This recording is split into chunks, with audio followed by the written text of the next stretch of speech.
राम राम। हमारा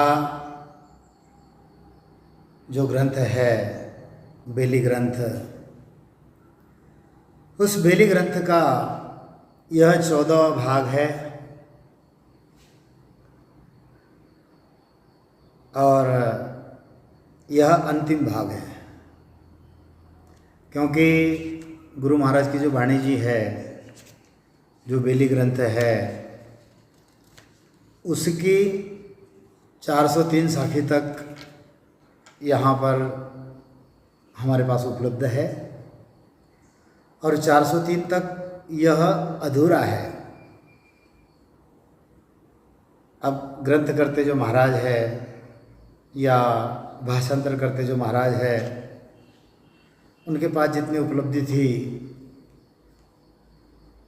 उतने, या जो संकलन करते जो है उनके पास जितनी उपलब्धि थी उतना उन्होंने यहाँ पर हमको दिया है। तो जितना है उतना ही प्रस्तुत करना यह कर्म प्राप्त हुआ। तो हमने 13वें भाग में देखा कि छुड़ाओ दाग अजल औलाद मिटाओ सिंह किए सुख स्वाद रहे सोलार तिका विद होए ता लग पार न पूछ कोया भूगतो सिंह किया से आय अबे सो गल में बांधे सुजय मिले सो सिंह सुखो दुख आय तजो अब शुभ अशुभ उपाय। हम भक्ति भी करते हैं, राम नाम भी करते हैं, स्मरण भी करते हैं, गुरु महाराज को भी मानते हैं, सत्संग में भी जाते हैं, सब कुछ करते हैं, और फिर अगर हम शुभ अशुभ अगर मन में विचार लाते हैं तो आदि सद्गुरु सुखराम जी महाराज कहते हैं कि शुभ अशुभ दोय बात निकट नेड़ो नहीं लावे सुखराम ज्ञान वैराग का ये लक्षण कहूँ तोय और हद बेहद को जीत कर लिया परम पद जोए। क्या शुभ है क्या अशुभ है? अरे सोमवार भी उसने बनाया, अमावस उसने बनाई, पूनम उसने बनाई, दिन उसने बनाया, रात उसने बनाई। कोई अरे जन्म लेते समय कोई हम मुहूर्त नहीं देखते, मरते समय कोई मुहूर्त नहीं देखते, और बीच में चले मुहूर्त देखने के लिए। काय के लिए ये मुहूर्त देखना है? कौन सी घड़ी शुभ और कौन सी घड़ी अशुभ है? कुंडली निकालते हैं हम, कुंडली, जन्म पत्री। अरे ये तो आत्मा अमर है, किसकी निकालोगे? ये जन्म लेता है क्या? ये तो कभी मरता ही नहीं है, कैसे कुंडली निकालोगे इसकी? निकालनी भी है तो जिस समय वो बाहर आया माँ की गोद से, कोख से, वो समय लोगे, या जब गर्भधारण हुआ वह समय लोगे?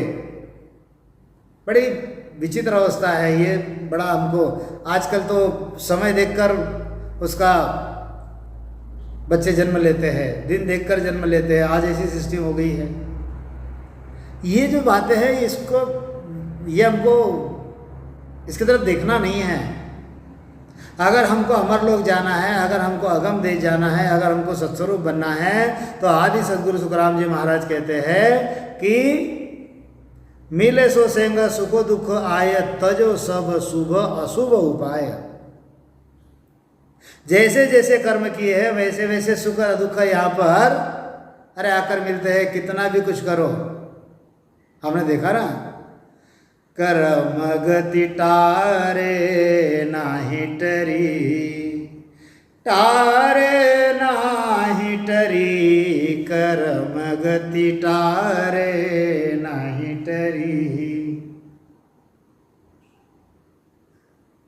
निज हाथ हरिचंद्र बिकाने बलि पाताल परी, दुर्योधन को गर्व घटायो, दुर्योधन को गर्व घटायो, यदुकुल नाश करी, कर्म गति टारे नाही टरी। यहाँ पर जो जो कर्म किए हैं वो हमको भुगतने पड़ेंगे और बिना भोगे यहाँ से हमारा छुटकारा नहीं है। मिले घर आद अनादु जाय तबे तु ब्रह्म दूजो उपाय।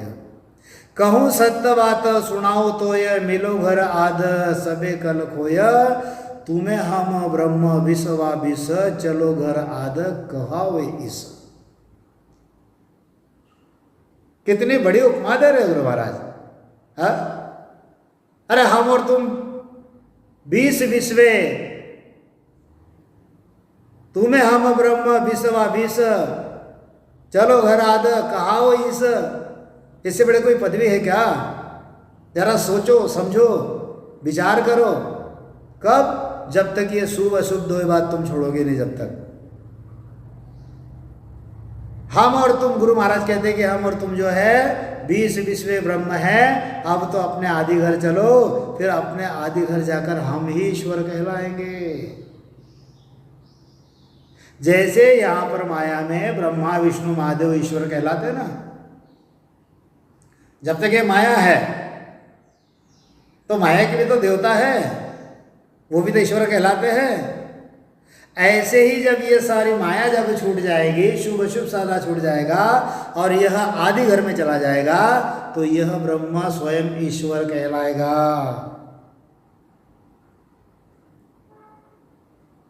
अब तुम आदि घर यानी वह ब्रह्म, इससे परे जो आदि घर है,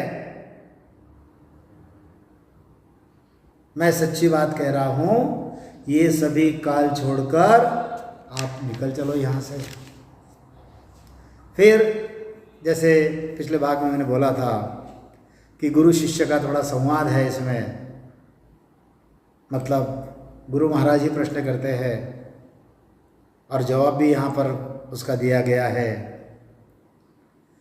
हम तुम से ऐसी कहूँ सुन हेत चित लाय, कहाँ घर आद अनाद है सो घर कौन कहाय। कहाँ सूचल में आवियो कहाँ सुनाओ मोय, मैं जानू इन बाहरी और न जागा कोय। वाही सो मैं रम रहा वो घर अंदर अंत, मैं नहीं जानू और को कहाँ विराजे संत। सिद्ध साधक मुनि जना सुर नर देव कहाय, सो सब धर पर रम रया सत्यलोक गुण जाय। सत्यलोक जा कुण बसे कहा कहो उण जाग, को वाणी क्या रंग है को बेली को राग।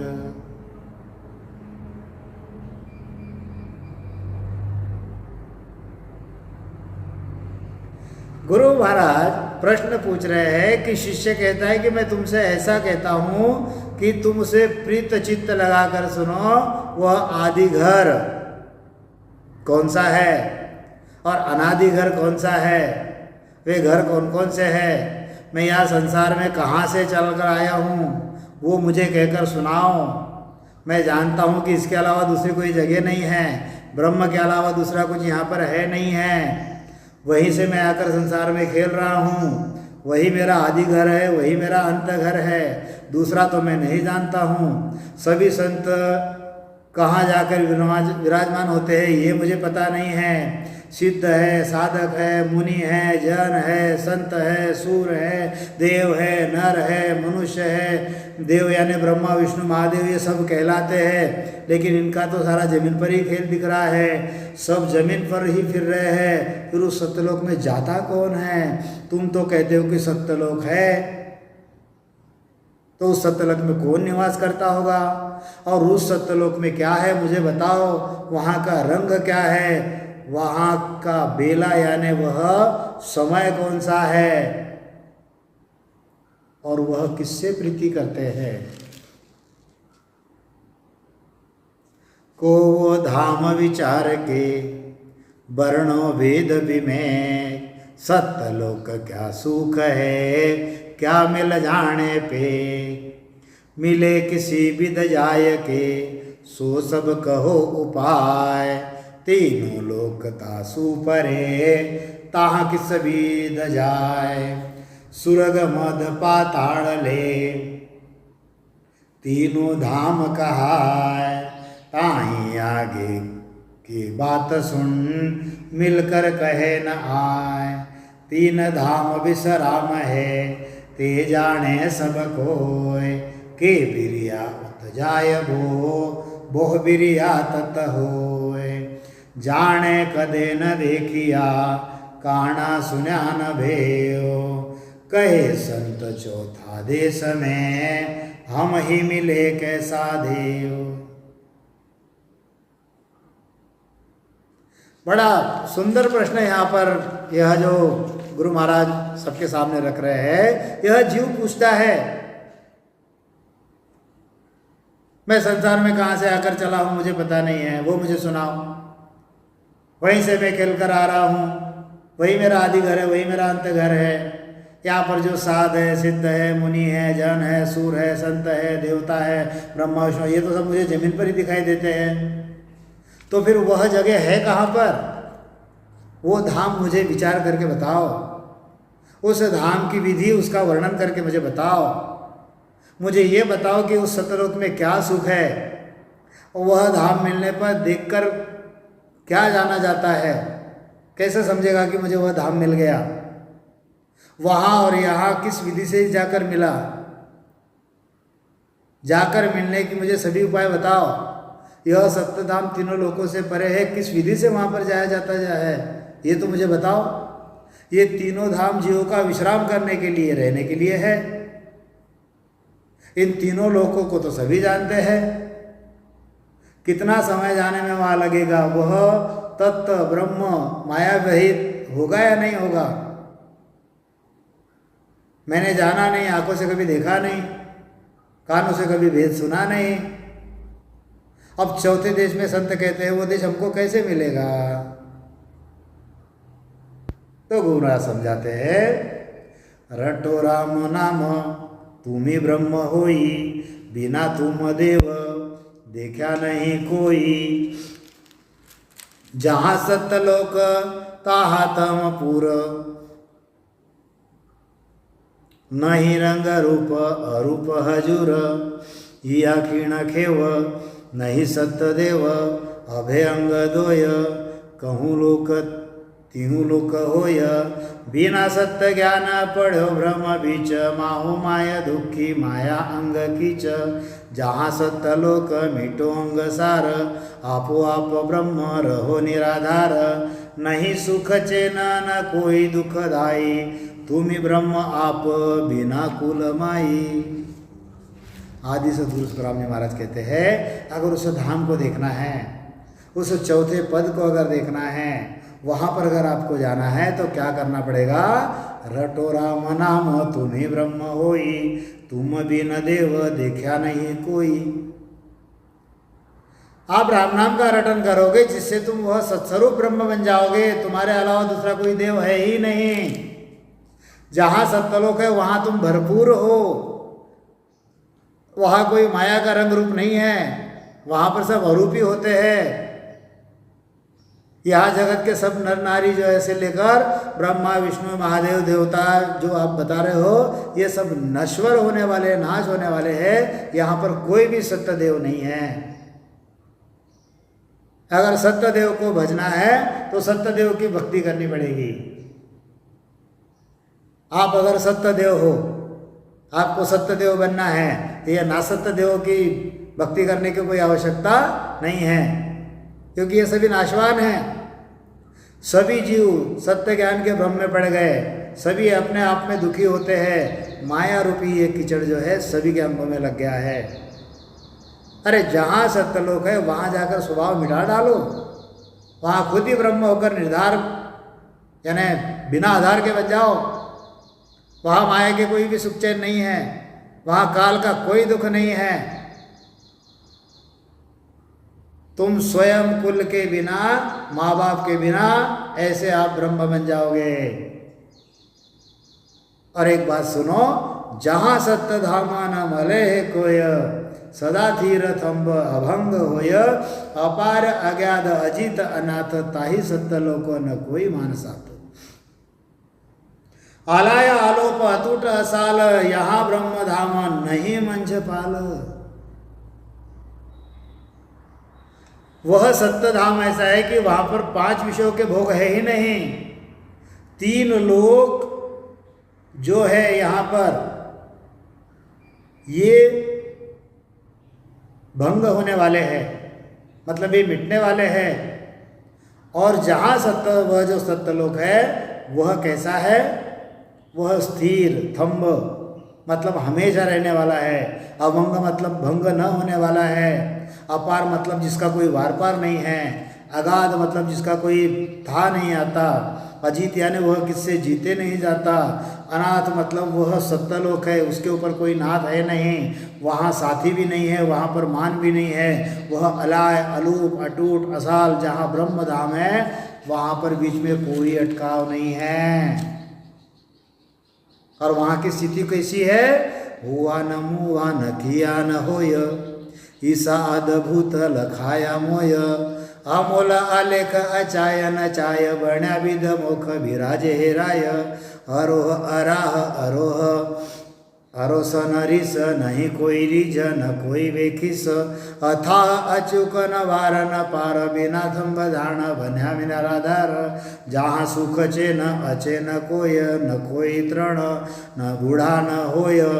अखई अचाल अलोप अलंग, जहाँ सतलोक नहीं लिंग भग। बिना जड़ देव दयाल दिखाय, रमे संग जीव रहा मंज माय।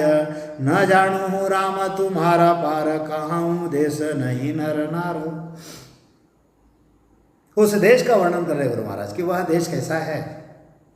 अरे वहां हुआ न मुआ न ही कोय होय, ईसा अद्भुत लखाया मोय। वह जो चौथा लोक जो गुरु महाराज बता रहे हैं, वह जो सत्स्वरूप का धाम बता रहे हैं, जो चौथा धाम है, जो चौथा पद है, वहाँ कोई उत्पन्न भी नहीं हुआ, वहाँ कोई मरा भी नहीं है, वहाँ किसी ने किसी को गढ़ा भी नहीं है। ऐसा वह अद्भुत है, ऐसा मेरे समझ में आया। वहाँ हर जीव अमोल है, अलेख है, माया की चाहना न रहने वाला है। ऐसा हंसों के लिए वह मोक्ष पद बनाया है। वहाँ विराजने वाले सभी राजा है। ऐसा नहीं कि वहाँ पर कोई रंक है, कोई राजा है, कोई भेदभाव नहीं है। वहाँ अरेह रहम नहीं, वहाँ अराह कोई रास्ता नहीं। अरीस, वहाँ पर कोई रीस यानी क्रोध भी नहीं है। वहाँ पर कोई किसी पर खुश नहीं हुआ, वहाँ पर किसी पर वह खींचता भी नहीं है। वह अथा मतलब उसका कोई था नहीं है। अचूक यानी भिनचुक है, उसका कोई वार पार नहीं है। वहाँ उसे कोई खंभा भी नहीं है, बिना खंभे के वह निराधार बना हुआ है। यहाँ पर अगर कुछ बनाना है तो खंभे का आधार देना पड़ता है। वहाँ कोई सुख चैन नहीं है, यहाँ के समान काल का दुख भी नहीं है, वहाँ पर भय नहीं है। यहाँ के देही के समान वहाँ पर कोई युवा नहीं होता, यहाँ पर वहाँ पर कोई बूढ़ा नहीं होता, वहाँ पर काल नहीं पहुँचता। अखिय मतलब वह फूटा हुआ नहीं है। अचाल यानी वह चलने वाला, अलोप यानी वह गुप्त न रहने वाला, अलंग यानी जिसको कोई लांग नहीं सकता, ऐसा वह सत्यलोक है। सॉरी, वहाँ पर ना तो लिंग है ना तो भग है। वहाँ जल के बिना देव और बिना देव के बिना वहाँ पर दयाल दिखाई देता है। यहाँ सभी जीव माया के रमते रहते हैं। वह देश कैसा है कि राम जी अपार हो, आपका मुझे पार नहीं आता, ऐसे समझ में आता है। वह देश कौन सा है कि जहाँ पर स्त्री नहीं है, पुरुष नहीं है, लिंग नहीं है, भग नहीं है, जमीन के बिना, आधार के बिना उसको सभी धन्य कहते हैं। वो सतलोक कहाँ है? अब वहाँ पर आकाश कहाँ होता है वो मुझे बताओ। सतलोक किस बीच में रहता है मुझे बताओ। इस विधि की जगह करके तुम मुझे बताओ। मैं पूछता हूँ सतलोक मुझे बताओ। जब गुरु महाराज ने वर्णन किया तो शिष्य ने फिर प्रश्न पूछ लिया। फिर गुरु महाराज जो है बताते हैं, जन सुख देव निज मन मन कहे, सुन अपमन सत्य बात। सत्यलोक सब माय है, सोज देह पिंडगात। 3 लोक 14 भवन, ऊंच नीच सबलार। सत्यलोक में रम रहा, जाने नहीं विचार। सब माही सतलोक है, बैठा सब उन माय, माया मोह सुलपटिया, ताते घर से नाय। देखो बड़ा समय पे गुरु महाराज बता रहे हैं। जैसे जैसे क्यूरियोसिटी बढ़ रही है शिष्य की, जैसे जैसे उसका उत्सुकता बढ़ रही है, वैसे वैसे गुरु महाराज उसको क्लियर बता रहे हैं कि कैसा विषय हुआ। गुरु महाराज कहते हैं कि मेरा निजमन कहता है वह बात सुनो, उस सत्यलोक में ही सभी है। सत्यलोक अगर देखना होगा तो यह देह जो पिंड शरीर, यह जो गात यानी जितने अवयव है, इनको खोजो। 3 लोक 14 भवन ऊंच नीच, इन सब के पीछे ये सत्यलोक में रमण कर रहे हैं, परंतु इसका विचार भेद नहीं है। ये सत्यलोक सभी में है और सभी उस लोक में बैठे हुए हैं, परंतु माया और मोह के जीव के कारण, लिपटे होने के कारण वह सत्यलोक दिखाई नहीं देता। जैसे कोई अपने मुख पर ओढ़ना लिए अगर चलेगा तो उसको कोई वस्तु दिखाई नहीं देगी, वैसे ही माया मोह का पर्दा होने के कारण वह सत्यलोक जो है हमको दिखाई नहीं देता।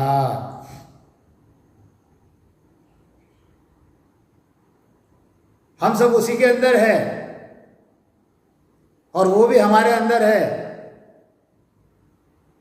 गुरु महाराज लिखा है ना, हर को सोझो यातन माही, हर को सोझो यातन माही, खंड पिंड की गत एक है हो। यह खंड, यह पिंड, यह ब्रह्मांड, यह सत्स्वरूप सभी उस सत्स्वरूप में ही है और वो सत्स्वरूप हमारे अंदर ओतप्रोत है। अगर देखना होगा तो इस शरीर में उसको ढूंढो, इसके गात्र जितने भी है, जितने भी गात्र है, गात्र मतलब अवयव,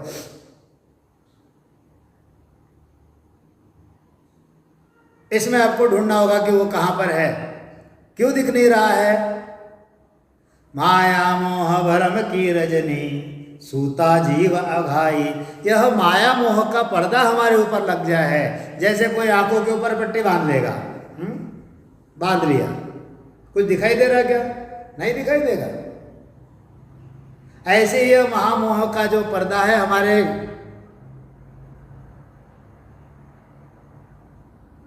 ऊपर, यह हमको छोड़ना पड़ेगा। जब तक ये माया मोह का पर्दा नहीं हटेगा, नहीं मुझे तो भक्ति भी करनी है और मुझे ये भी नहीं छोड़ना, सब कुछ करना है। आ गए गणपति बापा, लगा दिया स्टेटस, आ गई नवरात्रि, लगा दिया स्टेटस। समझो इस बात को। एक को चुनना पड़ेगा, एक को चुनना पड़ेगा, जिसने सबको बनाया है, जिसने गणेश जी को बनाया। अरे गणेश जी प्रथम पूजनीय कैसे हुए? महिमा मान जान जासी गण राहु, प्रथम पूजियत नाम प्रभाव।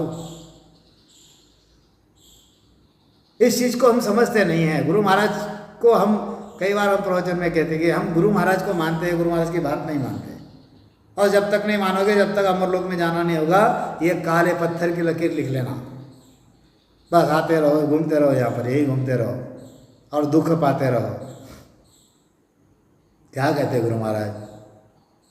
वापद को बंछे सदारे शिव सनकाधिक शेष, चालो नीरे हंसा अपना राम जनारा दे, सदा सरीसी ओ सतारे अमर संता की दे।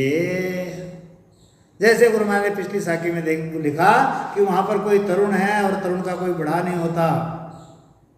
जैसे यहाँ पर बाल्यावस्था है, युवा अवस्था है, बुढ़ापा है, मृत्यु है, वहाँ पर ऐसा नहीं है।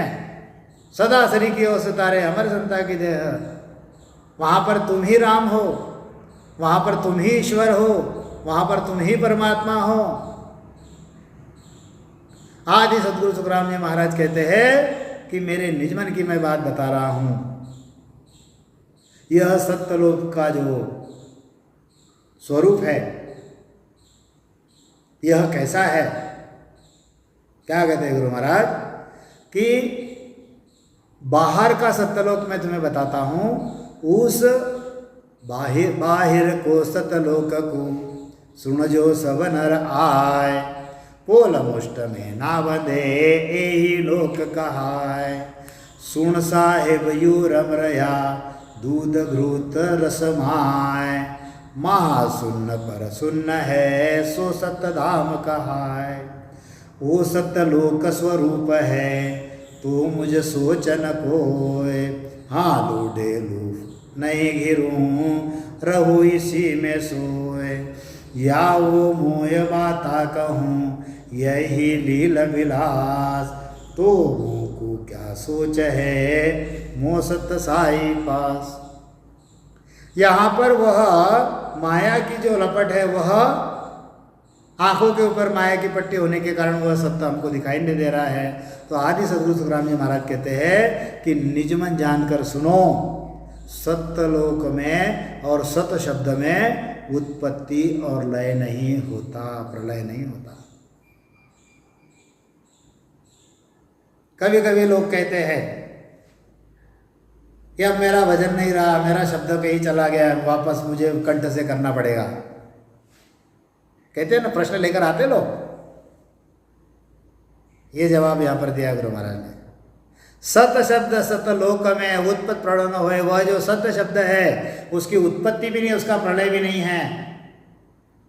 वह जो सत्यलोक है उसकी उत्पत्ति भी नहीं है, उसका प्रलय भी नहीं है, आदि अनादि से है वह। वहाँ पर किसी की उत्पत्ति नहीं, किसका प्रलय नहीं है।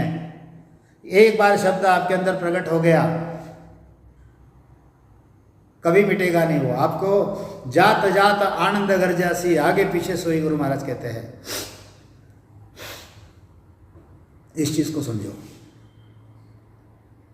बाहर का सत्यलोक मैं तुमको बताता हूं, उसे सभी लोग मनुष्य आकर सुनो। वह पोल आकाश में यानी मुष्टि में नहीं बांधे जाता, वही सत्यलोक है। सत्य स्वरूप शून्य साहेब सभी में है, वह रम रहा है जैसे दूध में घी है। जैसे दूध होता है, दूध के कण कण में घी है, हमको दिखाई देता क्या? नहीं दिखाई देता। ऐसे ही वह दूध में जैसे घृत है, वैसे ही वह है। यह सत्स्वरूप शून्य साहेब जिसको सत्यधाम कहते हैं, वह हूणकाल समान बड़े शून्य साहेब के परे है। यह जो हमको आकाश का बड़ा शून्य दिख रहा है, ऐसे आकाश के परे जो है बड़े बड़े शून्य हैं। उसका वर्णन आगे आएगा। क्या कहते हैं गुरु महाराज? यह सत्यलोक का स्वरूप अगर है तो मुझे कोई फिक्र नहीं है। शिष्य कहता है अगर मैं सत्स्वरूप में हूं तो मुझे कहीं जाने की आवश्यकता है क्या? अब मैं इसी में हिल रहा हूँ, इसी में घूम रहा हूँ, इसी में सो रहा हूँ, इसी में बातें कर रहा हूँ, इसी में लीला कर रहा हूँ, इसी में विलास कर रहा हूँ। यदि सत्य साहेब अगर मेरे पास में है तो मुझे फिक्र किसकी है? फिर मुझे भक्ति करने की कोई आवश्यकता है क्या? फिर मुझे और किसी लोक में जाने की आवश्यकता है कि जैसे आप कहते हैं वो सब उसी में है तो मैं तो उसी में रममाण हूँ, फिर मुझे कुछ करने की आवश्यकता है नहीं।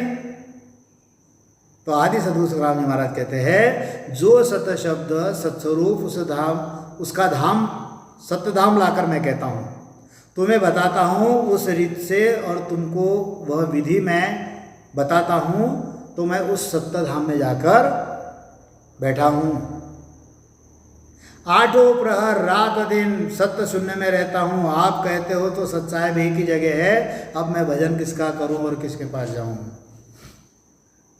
शिष्य ने बड़ा सुंदर बता दिया कि ये सब अगर उसमें ही है 3 लोक 14 भगवान, 3 ब्रह्मा, उसके 13 लोक, ब्रह्मा विष्णु महादेव शक्ति 33 कोटि देवता, जीव जंतु 84 लाख योनि, यह जो 4 वाणी है 4 खाणी है, जो सारी जो है अगर उसी में है तो फिर मुझे कुछ करने की आवश्यकता ही नहीं है। और मैं ही अगर सत्स्वरूप है वो तो मुझे और कुछ कहीं जाने की जरूरत नहीं है, ना तो और कुछ करने की जरूरत है। तब आदि सदगुरु तुकाराम जी महाराज समझाते हैं, सुनो मन देवा कहो सुन बेवा, माया सुन क्वाई बसे जुग माई, 3 सुन फिर धोय है, छोटी बीच अनेक, ता लग आत्म राम है, माया हिल मिल पेक, माया सुन एति कही, ता लग सुर नर होय, साता मद सब देवता, इक विस्मत सब होय, तामे फेर भिन कहत है, 3 सुन अधिकार, तृण में मोटा देवता, सो सब है उणलार, आगे सुन अपार है, 9 सुन मोटी जोय, महासुन पर सुन सु, आगे साहिब होय, माया सुन सब सोज के, मिलो परम सुन जाय, तब तुम साहिब एक हो, सत्यलोक के माय। अब गुरु महाराज जो है यहाँ पर उसका निराकरण कर रहे हैं। शिष्य का जो प्रश्न है उसको बढ़िया प्रकार से, क्योंकि भ्रम तो मन में आ ही जाता है कि अगर वही सब कुछ है, माया का पर्दा लगा हुआ है और मैं उसी में बैठा हूँ तो मुझे कहीं जाने की आवश्यकता नहीं, मैं तो उसी में घूम रहा, उसी में चल रहा हूँ, उसी में खा रहा हूँ, उसी में लीला विलास कर रहा हूँ। तो फिर गुरु महाराज ने कहा कि ऐसा नहीं है, जैसे दूध में घृत है, दूध में घी है लेकिन दिखाई नहीं देता, ऐसे ही हमारे अंदर वह है, हमको दिखाई नहीं देता। गुरु महाराज कहते हैं जो सत्य स्वरूप उसका धाम में कम का है, मैं जिस विधि से उसमें जाकर बैठा हूं वो विधि मैं तुमको बताता हूं। गुरु महाराज कहते हैं कि मैं 8 प्रहर रात दिन उसी शून्य में रहता हूं। अब गुरु महाराज जवाब देते हैं, अरे मन देव तुम सुनो, क्योंकि हम तो मन की बातें जैसे मन में आया वैसा वक्त देते हैं। अगर कोई ज्ञान बताता है, ज्ञान चर्चा करते हैं, कब सुनते हैं तो मन में आया वह प्रश्न हम उनके सामने रख देते हैं। तो ऐसे ही शिष्य ने जो है प्रश्न रख दिया। तब गुरु महाराज कहते हैं, सुनो सुनो मन देवा कहूँ सुन भेवा, हे मन देवता उस शून्य का मैं भेद तुझे बताता हूँ। माया सुन क्वाई बसे जुग माई, माया का शून्य जो कहलाता है उसमें सारा जगत बसता है। क्या कहते गुरु महाराज, जो माया का शून्य है उसमें सारा जगत बस रहा है। 30 शून्य आगे और है, उसमें छोटे शून्य उसके बीच में अनेक है। जब तक माया से हिल मिलकर दिखाई देता है तब तक आत्माराम यानी 5 आत्मा के साथ का ही ब्रह्म है। और जहाँ तक सूर है, नर है, वहाँ तक माया के शून्य बताए जाते हैं। और 7 जो शून्य है, भूर भुवर स्वर महर जन तप सत, इन सभी शून्यों में देव है। मेरुदंड की जो 21 मणियों के शून्य है, इसमें 21 अलग अलग रोग है, इसमें अलग अलग देवता है, उसमें और 3 शून्य अलग है, उनका अधिक अधिकार है। उसमें 3 बड़े शून्यों में 3 बड़े देवता मतलब ब्रह्मा विष्णु महादेव ये रहते हैं। उनके साथ उनके समान स्थिति प्राप्त किए हुए अनेक देवता वहाँ पर रहते हैं। जैसे ब्रह्मा के लोक में ब्रह्मा समान देवता रहते हैं, विष्णु के लोक में विष्णु समान देवता रहते हैं, शिव के लोक में शिव के समान देवता रहते हैं। उनके आगे भी अपार शून्य है, उससे आगे और 9 शून्य हैं। महामाया, प्रकृति, ज्योति, अजर, आनंद, वजर, इखर, निरंजन, निराकार, ये सारे उसके आगे शून्य हैं। माया के जितने भी शून्य तुम शोध कर देखोगे उसमें तुमको माया ही मिलेगी। उस परम शून्य में जाकर तुम मिलो तब तुमको सत्य साहेब मिलेगा। देखो थोड़ा सा इसमें समझा देता हूँ। है हम कहते हैं ना, क्या कहते हैं, बांधा आयो मोसर मतिहारो, जा संग हंस अगम घर पहुँचे, जा संग हंस अगम घर पहुँचे, वे सत गुरु सिर धारो।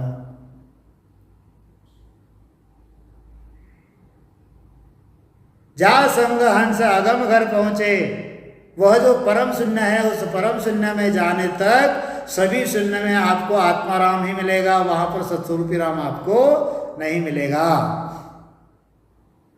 जैसे यह एक शून्य है, यह एक शून्य है, यह मृत्यु लोक का शून्य है। इसके बड़े बड़े बड़े 3 शून्य, एक स्वर्ग के बताए गुरुमान ने 21 बताए, 1 2 3 4 5 6 7 8 9 10 11 12 13 21 स्वर्ग बताए। उसके परे और बड़े बड़े 3 शून्य बताए, ब्रह्मा विष्णु महादेव ये बताए।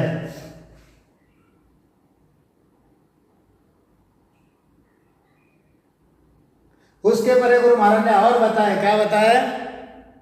3 ब्रह्म के 13 लोग बताए, महामाया प्रकृति ज्योति अजर आनंद वजर ईश्वर निरंजन निराकार शिव ब्रह्म महाशून्य शून्य सागर पार ब्रह्म। बोर्ड नहीं पड़ेगा, कहाँ तक चला जाऊं मैं। यहां से जब तक आप माया के शून्यों को ढूंढोगे आपको सारी माया ही मिलेगी, माया के परे आपको कुछ मिलेगा ही नहीं। और वह जो सत्य साहिब है वह इस माया के परे है, इस माया के परे, इस माया के शून्य के परे वह है, और हम इसी में ढूंढ रहे हैं उसको।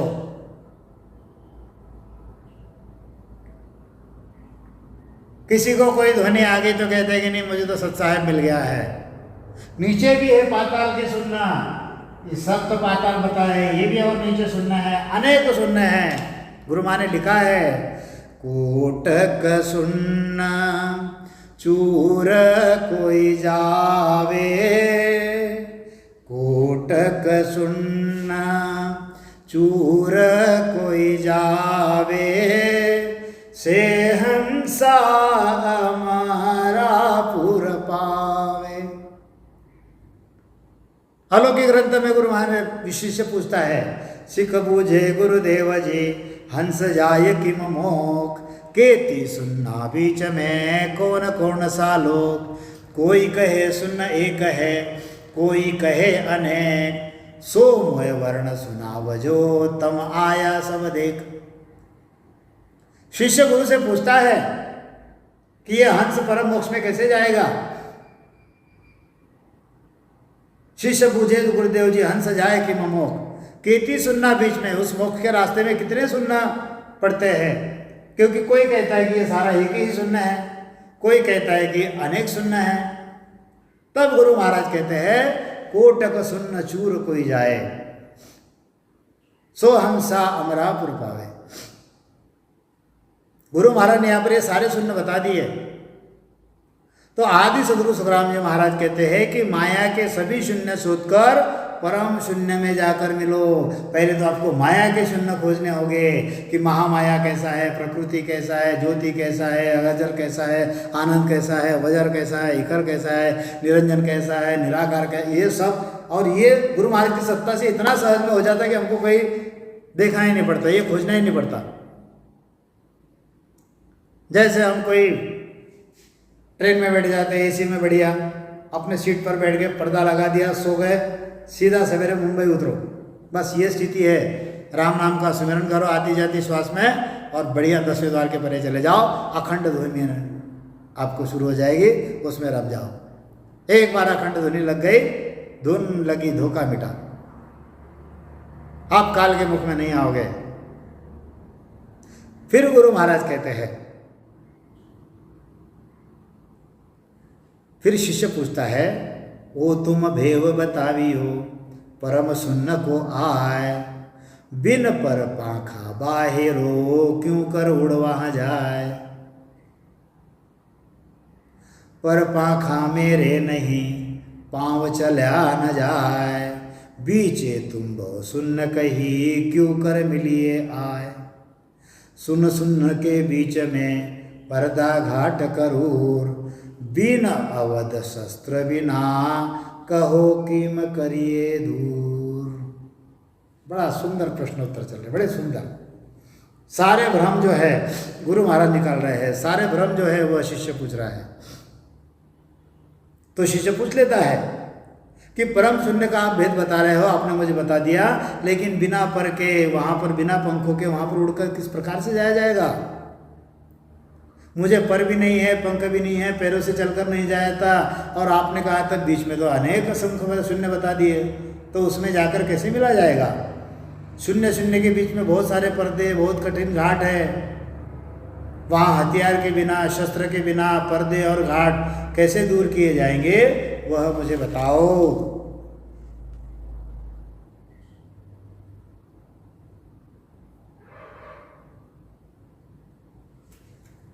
प्रथम तो सब भूल गया नवदा भेद विचार, कित साहेब कित लोक है कहो गुण जानन हार। अरे नवदा भक्ति और वेदों के विचारों में सभी लोग जो है ये भूल गए हैं कि ऐसा कोई परम शून्य है। कहाँ सत्यलोक है, और इन सत्यलोक में जाने वाले कौन कौन से लोग मुझे बताओ।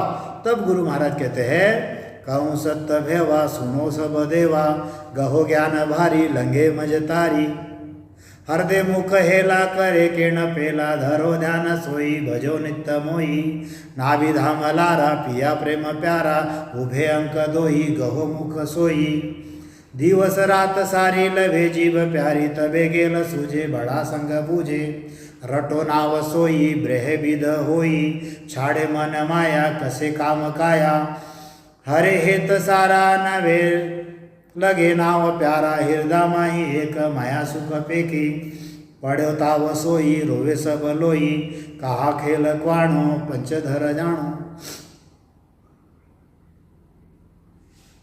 अब गुरु महाराज कहते कि वह सत्य भेद मैं तुमको बताता हूं, सुनो, यह भारी ज्ञान धारण करो तो उसके मध्य में ताली लगेगी।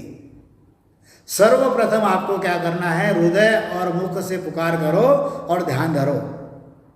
नाभि के धाम में प्रेम का प्याला पा लिया, तब दो अंक जो है रकार और मकार, यह मुख में जो है इसको धारण करो। रात दिन जिह्वा जो है लगती, बड़ी प्यारी लगती है, रात दिन राम नाम का स्मरण करते रहो। बड़े सत्य पुरुष का संग करो, जो संत है केवली संत उनका संग करो, उनसे पूछोगे तब रास्ता मिलेगा। नाम रटन करता है तब ये होती विधि होती है। फिर विरह आती है, जब विरह आती है तो आंखों से आंसू आते हैं। कई लोगों का प्रश्न होता है कि भजन करता हूँ आंखों से आंसू क्यों बहते हैं। उसका ये कारण है कि गुरु महाराज कहते हैं, रटे नाव सोई ब्रह विद होई। जब राम नाम का रटन करते हैं तो विरह आती है, उससे आंसू भरते हैं। छाड़े मन माया कसे कम काया, फिर माया को यह मन जो है यह छोड़ देता। और काम कसर काया इसको भी वह कसने लगता। सभी की प्रीत छोड़ देता है, सिर्फ उसको राम नाम प्यारा लगता है। और नाभि, हृदय और नाभि इन दो जगहों पर एक जैसे माया जो है उसका शून्य देखा गया। वहाँ पर सभी शब्द स्पर्श रूप रस गंध इन पांचों घरों, इन पांचों लोगों पर तकलीफ पड़ने लगी। इसके कारण सभी जो है ये पांचों रोने लगे। इन पांचों लोगों का रोना जो है देखकर यह जीव ये क्या खेल होगा ऐसे सोचता है। नाभि नासिका में एक धारा लग गई, उसमें एक सूत बंध गए। हे राम जी आप धन्य हो कि आकर मुझे आपने ऐसा भेद दे दिया। सारा गगन जो है वह गरजने लगा, उसका बड़ा भारी प्रेम जो है वह पीने में आया। सब सुनते सुनो, सब उड़ने के पंख बनते हैं।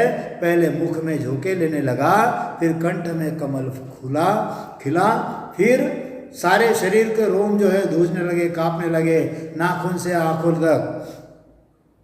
मुखो भी झूल्या, कंठ कमल फूल्या, दूजे रूम सारा, नखो चख प्यारा। पिया रस पे मचढ़ी मत भाला, हृदय बीच एक रमे सत्त बाल। करे कीड़ कोल हरसाया मुझ माया, निशोदीन बाल रमे उण माया। उछाला खाय हृदय और माय, सबे जुग ख्याल खुलावे नाय। रमे ईण रीत निसो दिन श्याम, पड़े जड़ बाय हृदय उदधाम। चमके जोर आप दूजे सम रोम, दूजे रोम काप। देखो गुरु महाराज कहते हैं कि नाभि और नासिका में एक धारा लग गई, सारा गगन जो है गर्जना करने लगा। पहले मुख के झोंके लगने लगे, फिर कंठ का कमल फूल गया, फिर जब प्रेम रस पिया तो उसका नशा हो गया, वो मत वाला हो गया। हृदय में एक सत्य बालक यानी सत्य शब्द जो है वह खेलने लगा। वह बालक किलोल यानी ध्वनि किलकारी करता है, कभी हंसता है कभी मुरझा जाता है। वह बालक दिन रात दिन हृदय में खेलने लगा, फिर हृदय में उछाल खाया।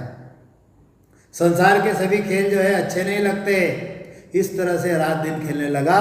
हंसी इसी तरह से पानी हवा हृदय धाम के स्थान में पड़ने लगे। मतलब जब यह भजन करने लगा तो इसको अपने घट के अंदर ही सारे अनुभव जो है होने लगे। कंठ में जो है वह क्यारी खुली, गुरु महाराज कहते हैं। फिर हृदय में उसको मालूम पड़ने लगा, फिर मध्य में मालूम पड़ना, फिर नाभि में वो आ गया। ये सारी बातों का वर्णन गुरु महाराज बताते हैं। फिर गुरु महाराज आगे कहते हैं कि और अपने आप ही जोर जोर से चमकने लगा। शरीर के सारे केश जो है धूजने लगे, कांपने लगे, और अंदर सब जैसे नाभि में आया तो यह सारा शरीर जो है यह धूजने लगा। गुरु महाराज कहते हैं एकदम धूजने लगा, रोम रोम में उसको समझने लगा।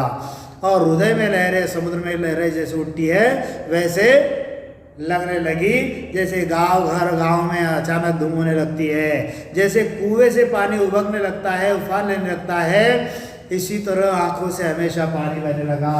आंखों से जो है हमेशा नीर जो है वह बहने लगा। उसके कारण हृदय में ज्ञान का तीर लग जाता है। पहले हाथ कांपने लगता है, गर्दन की नाड़ जो है टेढ़ी होकर मुझे मुड़ने लगती है, नख से चक तक मालूम पड़ता है, और अंदर बहुत से स्वाद चखने लगते हैं।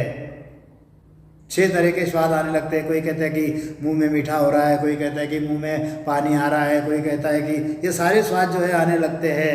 फिर मन जो है वह धीर बन जाता है। बंधे मन अधीर उमंगे बेराग, घड़ी एक धीर तुझे पालो जाग। उठे मल जोर हृदय स्थान, चले दृग नीर निना में जाण। हिलोला खाय हंस कबेरोय, इसी विध चाव हृदय बीच होय। अंदर ही अंदर वह स्वाद चखने लगता है, मन धीर बांधता है, वैराग्य उठता है। घड़ी भर धीर जागृत होने वह छोड़ देता है, हृदय स्थान में जोर उठता है, आंखों के रास्ते से पानी चलने लगता है। कभी वह हिलोले खाता है, कभी हंसता है, कभी रोता है। ये स्थिति जो है सारी भजन की स्थिति कहते हैं। और इस तरह से हृदय में बहुत तरीके चरित्र होते हैं। गहे सोमू न कहे मुकवाद, कहे वो रंग तजे सो स्वाद। उमांग्यो हीर हृदय उर माय, लगे झड़ आय उघाड़े नाय।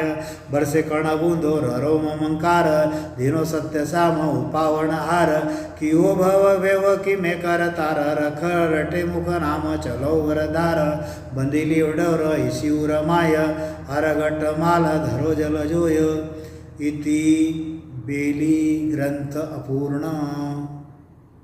क्या कहते हैं गुरु महाराज? वह कभी मौन धारण करता है, कभी बकवाद करता है, कभी बहुत तरह का रंग करता है, बहुत तरह के स्वाद लेता है। हृदय में जो है उसका मन भर के आता है, आकर भजन की झड़ी लग जाती है, कण कण में छींटे पड़ने लग जाते हैं, रोम रोम जो है उसके जागरूक हो जाते हैं। हे स्वामी आप धन्य हो, आपने उत्पन्न कर दिया इस भवसागर में। भेद करता आपने कैसे बताया? तो देखो मुख से राम नाम का रटन किया और हृदय में धार बांधी गई। उस राम नाम से वह मुझे परम पद कैसे मिला उसका मुझे पता नहीं चला।